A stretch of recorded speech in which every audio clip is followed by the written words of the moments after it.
Anandit Arora. I work in forensic medicine at AIIMS Bhopal. My main work is doing medico-legal autopsies, handling medico-legal cases, and then in addition to that, we teach undergraduates and postgraduates forensic medicine, which includes what we call medical jurisprudence.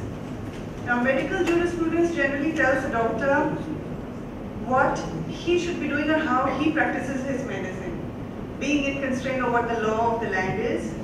So how do you kind of move around, how do you grow aware of the laws, and how you are supposed to move with it. So normally we teach undergraduates all about laws, negligence, ethics.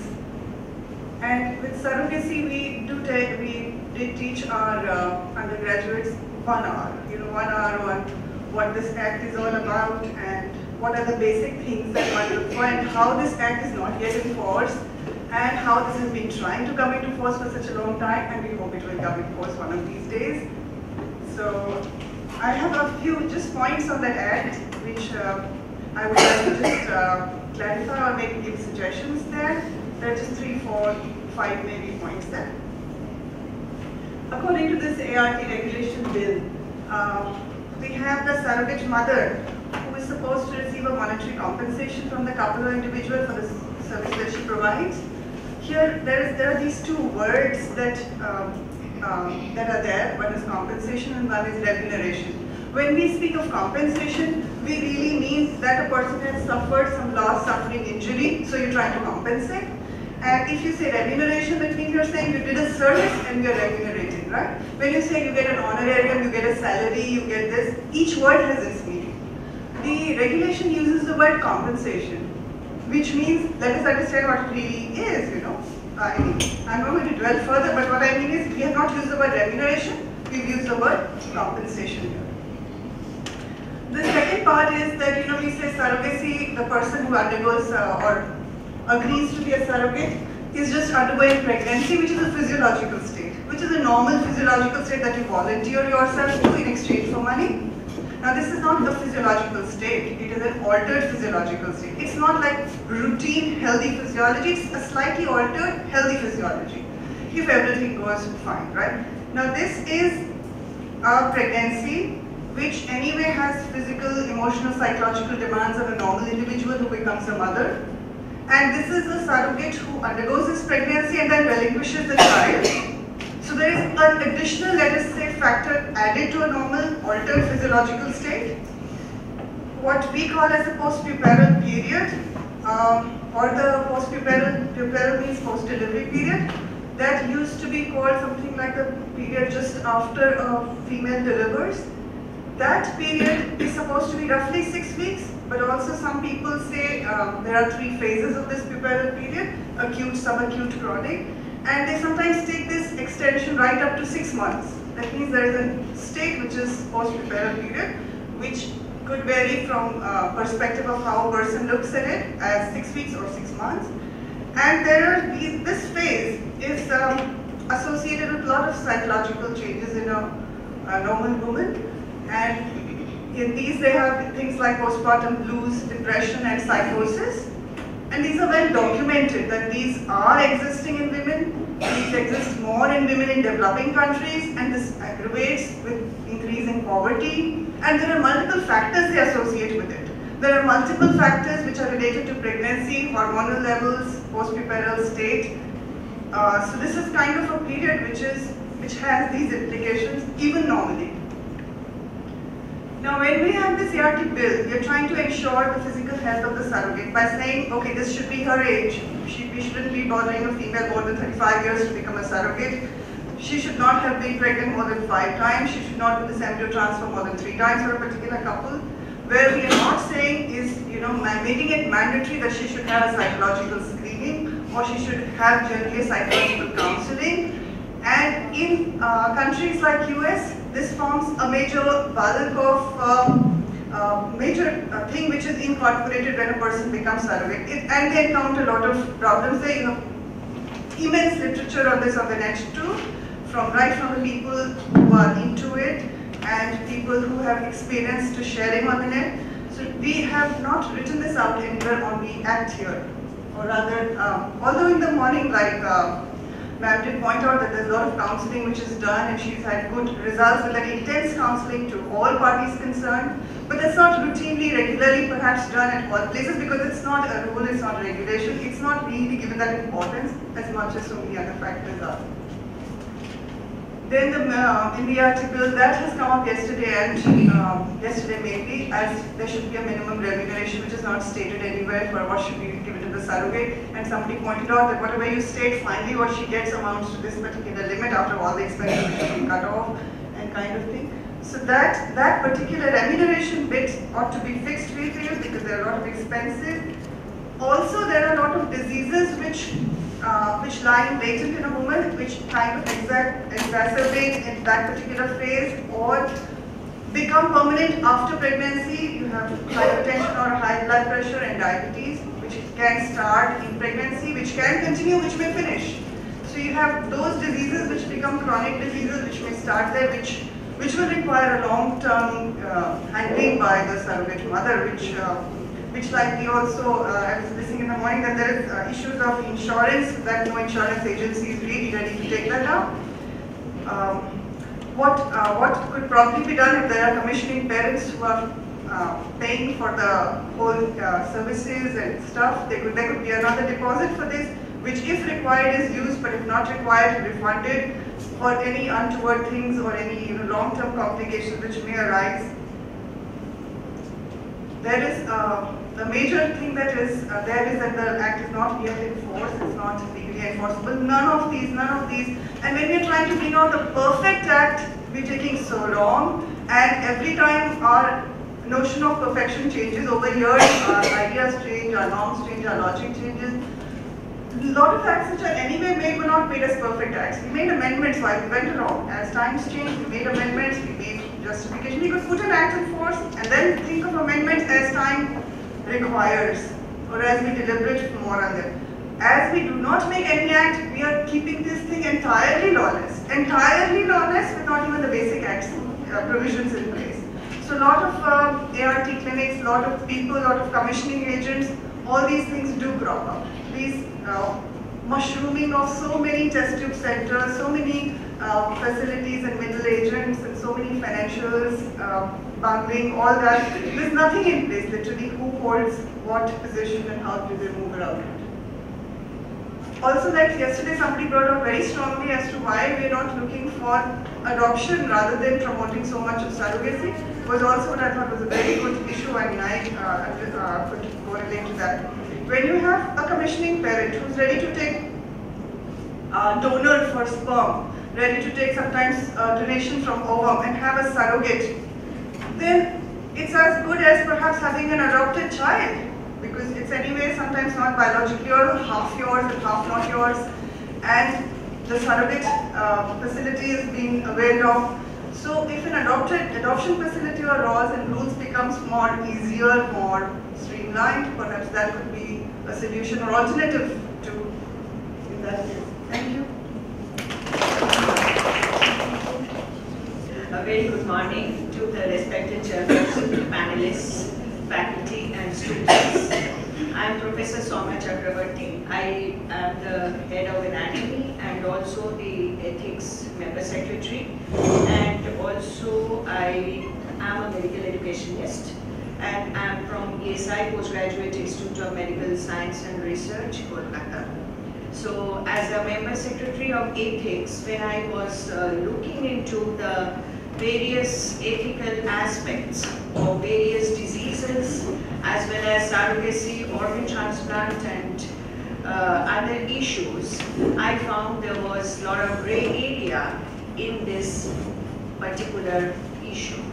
And we were actually, the background is we were preparing an SOP for the institute, because we were having an institutional ethical committee, and so we were preparing the standard operating guidelines when it was unanimously felt that we should have a dissemination seminar. As we have the dissemination seminar, we should have some inputs as well as collect a feedback about this issue, so that we can generate some awareness and disseminate at the same time. In this regard, our principal objective of that session was to have the experts around with us, and we try to generate awareness about this topic because this is an innovative topic, and as Dr. Prasanna Raj has already highlighted, that we have very little inputs in our curriculum from MCI. And so to put the hands of law and medicine together, this was our just a beginning effort to orient. Actually, our participants were 35 in number, it's a small size, and it was primarily the postgraduate residents and the mid-career medical professionals whom we had focused. And we tried to generate the awareness, create an orientation, and also discuss the issues, particularly the ethical issues, and where we had an in-depth discussion about, because we had three parties here, and we as medical practitioners, we were more concerned about the surrogate mother, the intended parent, and also the child, and also the society. Because if we look at the definition of surrogacy, we have repeatedly seen that it's an agreement. And so there are three C's in it. One is the contract, the other is the consent, and the other third is, as Dr. Arora has just highlighted, the compensation.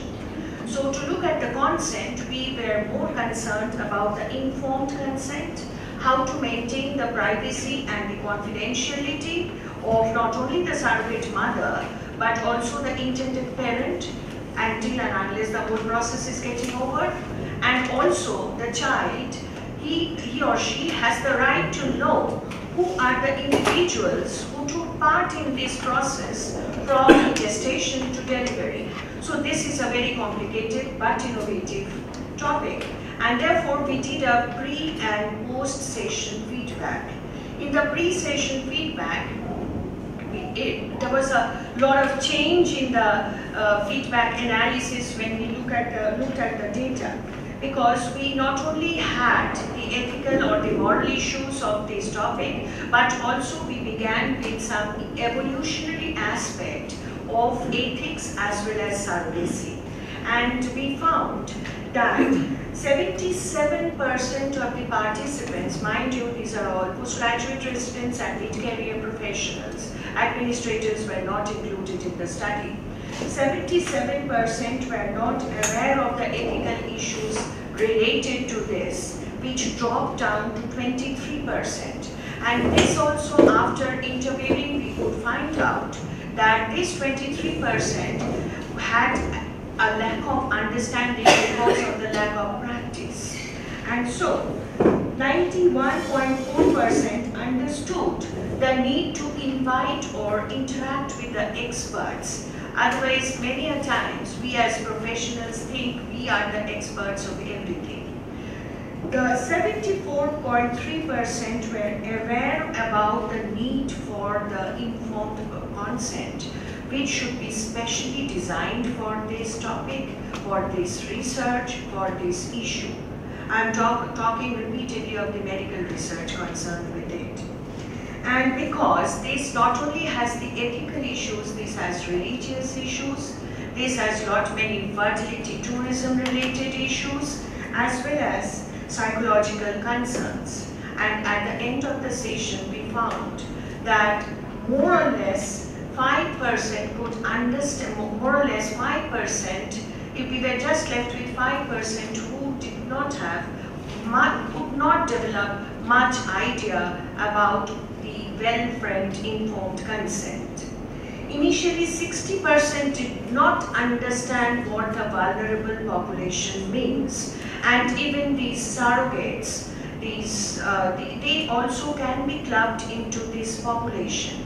And so, what the vulnerable population therapeutic means misconception, the maximization of public interest, because there are many societal concerns, and also the distributive justice. And in the end, we try to give them an overall holistic picture about this, and we could reduce this number from 60% to around 7.2%. More than 72% did not initially understand the core concept and issues in surrogacy. And at the end of the session, 5.8% still did not understand much of it. 57.2% really did not have knowledge, much of knowledge about the evolution of ethics and surrogacy. More than 86% of course understood the role of institutional review board and institutional ethical committee, particularly related when we are handling with research on these issues.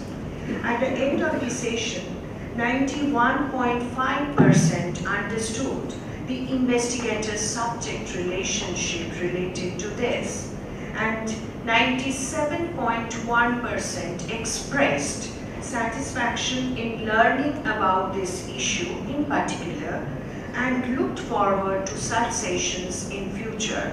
And we at the ESI VGI MSR thought, and we have already planned, that we should have more sessions in future, particularly focusing for those who would really not make out much and those who are intending to learn much, because this is a complicated but innovative topic which needs more concern from the medical fraternity. Thank you.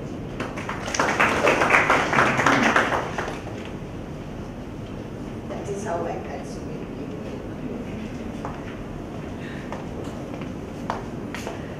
Thank you, madam, for enlightening us on those aspects, and it's really astonishing to a certain extent to understand that the doctors who are into the profession, the mid-level professionals also are not aware about the ethical issues concerning surrogacy. Some of them even do not understand, even after information exchange. They do not know what surrogacy is all about and what sort of issues can certainly be arising, resulting into exploitation of innocent, honest, genuine people who somewhere want to help out, who somewhere are driven into this practice because of their socio-economic compulsions. Thank you, madam, for your input and statistical information to let us know that what is the percentage of awareness and consciousness that we talk about. That yes, people know. People, when they are giving consent, they understand what they are consenting to. And certainly an important area of informed consent, because we believe and we take things for granted. That somebody is opting for it, fine enough. It's enough if somebody has wanted, is willing, we are not bothered into informed consent issues. We certainly need to think on those lines when we are talking about an act which is coming into force and which we want to have. And certainly there I would second the thoughts of Professor Arora when she said that let's first have an act and we'll keep on deliberating, bring in amendments after amendment. I invite the next speaker, my colleague at some point of time, Dr. Vinod Kumar.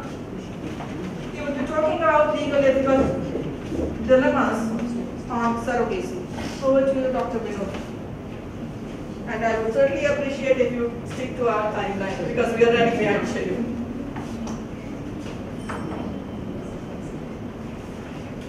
Thank you, ma'am. Well, good morning, everybody. We are here to deliberate on the issue of surrogacy. I do not have any objection with regard to the very idea of surrogacy as such, but certainly I have a lot of reservations about the concept of commercial surrogacy. And we are here to perhaps institutionalize this commercial surrogacy and to legislate on it. My first proposition is that before we try to institutionalize a practice or try to legislate on it, we must understand what is the subject matter of legislation, what is the subject matter of institutionalization. To my understanding, this very idea of commercial surrogacy is a utilitarian idea. This utilitarian approach is certainly practical. It creates a lot of practical problems. it creates theoretical problems as well. Because to my understanding, this idea of commercial surrogacy is a byproduct of economic globalization. This utilitarian idea of institutionalization of surrogacy is something which is saying that the poor of the society are always there, who are subservient to the interest of rich, super rich, neo-rich and upper middle class. And they are always there to serve their interest of the rich people, even if at the cost of their lives, even when their womb are required, even when their organs are required for donation, they must be ready for that. I certainly am of the opinion that this utilitarian approach is certainly a perverse approach. This very idea of institutionalization of commercial surrogacy is a perverse idea. There are people who try to glorify commercial surrogacy as if it's a great thing. It's a great philanthropic act which gives a lot of sense of complacence, sense of fulfillment. My fundamental question is, if this is so great act, then why not a single rich woman comes forward for becoming a surrogate mother? I personally, visited 7-8 fertility centers in Delhi itself, and I found those who were the surrogate's mother, they were poverty stricken. They all were, coming from the slum areas. They were all illiterates, and they all, living below poverty line. And if this is such a great act, why not a single rich woman comes and say that I get a great sense of fulfillment out of it?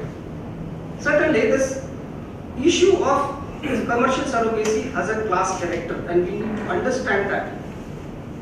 What we are going to legislate on, and those who try to institutionalize this practice, they are somewhere consciously or unconsciously, they are trying to neglect or overlook the structural issues of our society. Commercial surrogacy, to my understanding, is not a problem. Problem lies somewhere else. Problem is the deep entrenched socio-economic inequality in our society. Why 100% surrogate mothers are poor? Because we have a very deep entrenched socio-economic inequality in the society. And so long as we are not able to address these structural issues of our society, we will not be able to take care of this issue of surrogacy, howsoever we might legislate on it. That doesn't make any difference. And I remember what a great American thinker, Michael Sandel, says. He says in his book, famous book, What Money Cannot Buy, the Moral Limits of Market.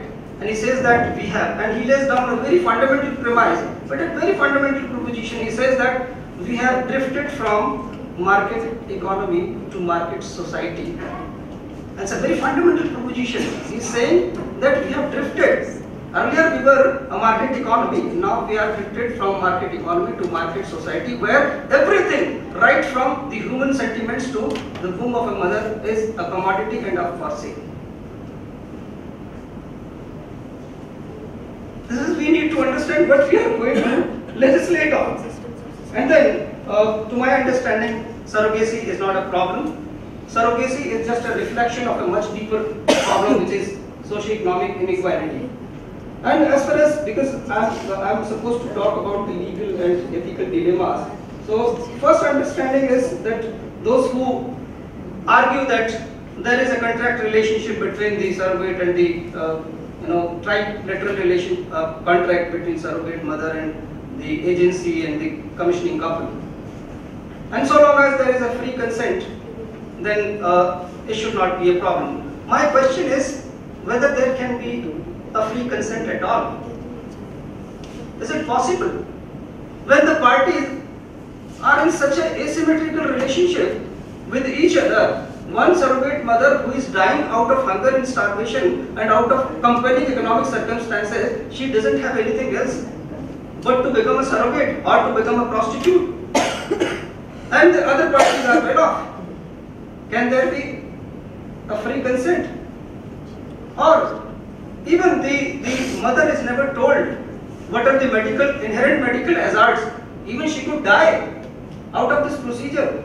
And this is a concealment of material fact. And my question to the legal fraternity is, under the Indian Contract Act, whether concealment of material fact does not amount to fraud, and if it is a fraud, is it not a voidable contract? What are we going to legislate on? The problem is that our society has different problems, and the state and society collectively have failed to provide a dignified life to a poor woman. And mind, it's a very clever tactic. When state and society collectively fail to provide a dignified life to a poor woman, they, in collaboration with each other, they devise, easy ways out. And one of the easy ways out is to allow a poor woman to lease out her uterus and say, you can manage your 2 square meals with letting out your womb. And it happens in case of some people are arguing for right to commit suicide, I must have right to die. This is again, when state and society collectively fail to provide a dignified life to an individual, the easy way out is, yes, we are giving permission to die. Okay, die. So is the case, some people are arguing for legitimization of prostitution.